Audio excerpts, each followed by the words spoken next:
Online থেকে ঈদের market শেষ করলাম। অল্প করে টাকা জমিয়ে নিজের শখের জিনিসগুলো একবারে কেনা যায়।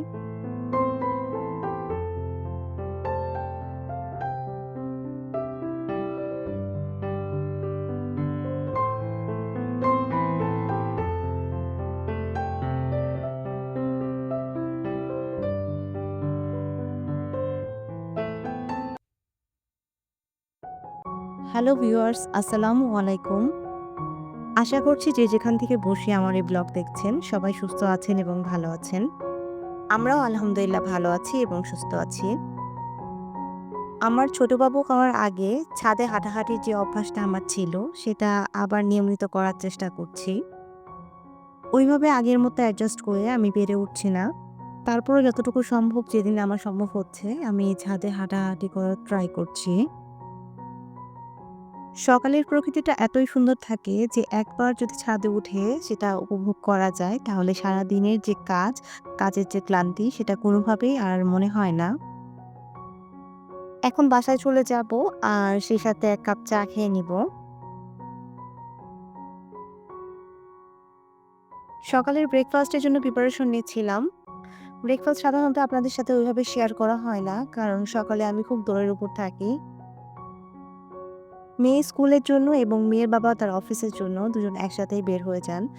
তো সেক্ষেত্রে দেখা যায় যে ওই টাইমে ভিডিও করা বা আ আম নাস্তা বা ব্রেকফাস্ট বানানো একসাথে এই কাজগুলো হয় না। মেয়েকে রেডি করানো।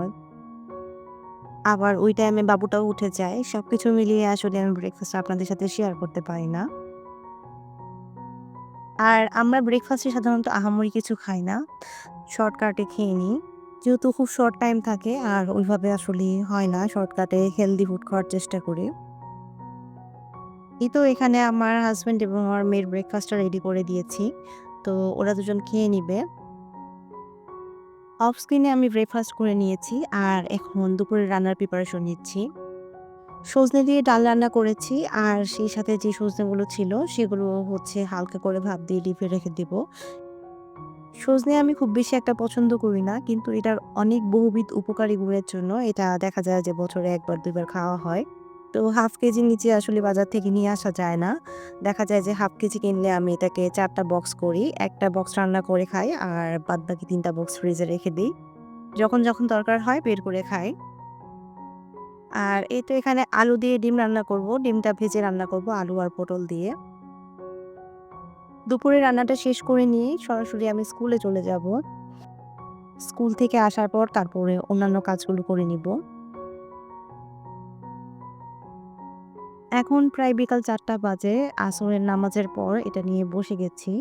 এটা হচ্ছে এক ধরনের ওষুধ বলা চলে। মাল্টিভিটামিন ওষুধ যেটা মানুষের জন্য না, গাছের জন্য।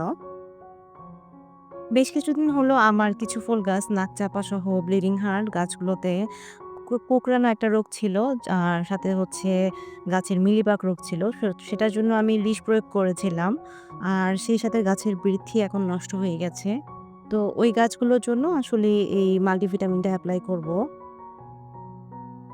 এখন ঘড়িতে প্রায় ৫টা বাজে। আর আমার ছেলে-মেয়ে দুজনই ঘুম থেকে উঠে পড়েছে। তারা দুজন ঘুমিয়েছিল। তো বাহিরে যেহেতু বেশ গরম আর সেই সাথে ওইভাবে ঘুমালে বেশ কিছুক্ষণ ঘুমাতে চায় না। কিছুক্ষণ পরপরে উঠে যায়। আর বাবু ইদানিং আমার মেয়ের সাথে খুব সুন্দর করে খেলাধুলা করে। তার বড় বোন কি করার চেষ্টা করছে সেগুলো দেখেই খেলার চেষ্টা করে। ভিডিও থাম্বনেইলে বলেছিলাম যে অনলাইন থেকে এবার ঈদের সব শপিং করেছি। শপিংগুলো সব একসাথে করিনি, একবারে করিনি। প্রত্যেক মাসে দেখা গেছে যে ১ টা ২ টা করে শপিং করে নিয়েছি। অনলাইন থেকে এটা আমার 2nd টাইম জামদানি শাড়ি কেনা। এর আগে প্রায় ৩ বছর আগে একটা অনলাইন পেজ থেকে জামদানি শাড়ি কিনেছিলাম। সেটার রিভিউ খুব খারাপ ছিল। জামদানি শাড়ি সাধারণত ১২ হাত হয়। তো সেটা ছিল ১১.৫ হাতের মতো। প্রায় হাফ হাত শাড়ি কম ছিল। এটা ছিল ৬৪ কাউন্টের একটা শাড়ি। তো শাড়িটা দেখে আমার যথেষ্ট ভালো লেগেছিল এবং আনার পরও এটার হচ্ছে কালার কম্বিনেশনটা ভালো ছিল। সি গ্রিন কালারটা আমার কাছে অলওয়েজ ফেভারিট। তো ওই কালারের শাড়িটাই অর্ডার করেছিলাম। শাড়িটাতে ঘুড়ি আছে ৩ হাত। এটা আঁচলের কাজটা অনেক বেশি। তারপরে কুচির যে কাজটা সেটা আস্তে, আস্তে একটু করে কমে গেছে। একটা মিড রেঞ্জের শাড়ি। আর মিড রেঞ্জের শাড়িগুলোতে দেখা যায় যে মেক্সিমাম কুচির কাজটা একটু কমে যায়।